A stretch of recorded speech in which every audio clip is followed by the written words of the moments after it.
I reviewed the Super Nintendo Retrobit controller not too long ago, and I absolutely love it. I love the ones I have. Fantastic. The buttons feel very tactile, and it's actually a better controller than the original. Now, I've heard people say things about the Retrobit's Genesis controller, and I wanted to see for myself. I've seen some that look really cheap and nasty, and I don't know if this one is it or not. I don't know if what I'm going to get is exactly what's on the box or not, but I want to see what they're like in any case. So I decided to get one of these just to check it out. So without further ado, let's dig right into it and see what this controller is like.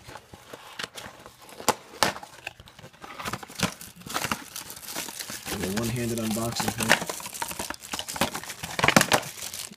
Yep, this is pretty much what I expected.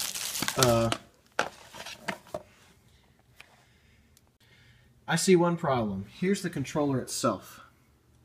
This is not what's on the box at all. I mean, look at it. That's not what's on the box. The funny part is this thing, like, it's at a slant so that it's supposed to be more comfortable. But on the box, it's the way it's supposed to be.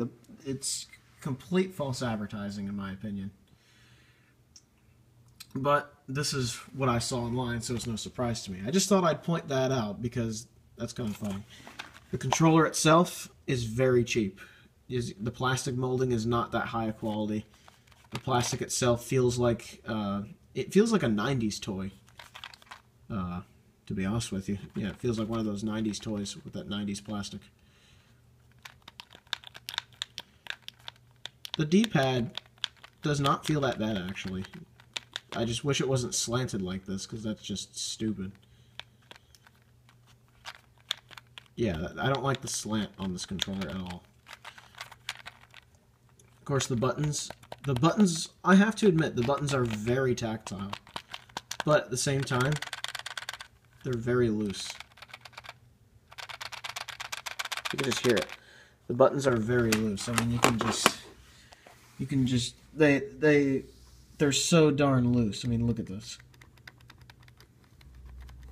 Because they stick out like a rod or something. I mean, this is pretty low quality. Yeah, these controllers are pretty terrible. But they probably work. I would not recommend getting these. I would get the original Sega Genesis controllers because those were fantastic. And they don't have a slanted D-pad like this. It's just weird. Well, I could get used to it, I'm sure, but... Yeah, before I even play a game with it, it just doesn't feel right. But I'm going to go play a game and see how it feels.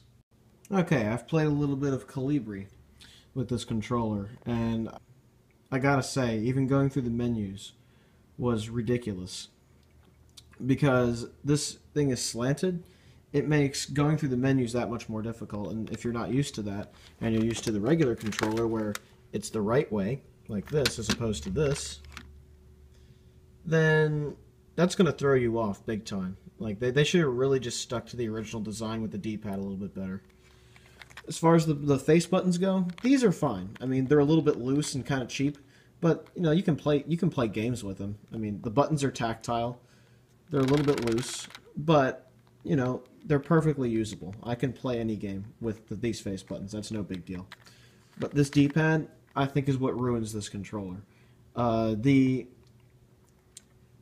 It's also one of those D-pads where you can just press the whole thing into the center, like completely. And when you can do that, you know it's pretty cheap. And it also takes a lot of travel to move the D-pad, which you kind of don't want on a D-pad because it takes you longer to switch directions as opposed to a regular 6-button one where there's much less travel and it's easier and faster to switch directions. On this one, that's not the case. You do a lot of travel. Too much, in my opinion. This entire D-pad here is what ruins this controller. This would just be a cheap, decent controller if that D-pad was facing the right way and had less travel. And, you know, wasn't so cheap. That's my impression of this controller. The face buttons are decent. There's no mode button, which I find a bit unusual. But only like 2 or 3 games use that, to my knowledge, so that's not a big deal, really. But what ruins this controller is the D-pad. It's just a terrible D-pad, and the D-pad is half your controller. So I do not recommend these Retrobit controllers. They make pretty crappy replacement Genesis controllers. If you want a controller like this, I recommend picking up a Sega 6-button controller like this. The official ones. You might spend a little bit more money on these, but they are much better quality and just much better controllers in the end. So I recommend this 100% over this.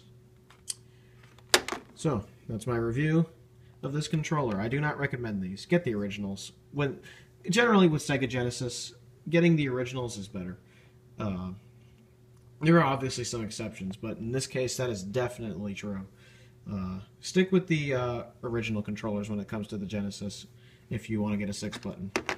Ignore these, don't buy them. Anyhow, that's my review of this controller. Hope that was informative and let you know what to expect, and there you go. Have a good one, everybody. Ciao.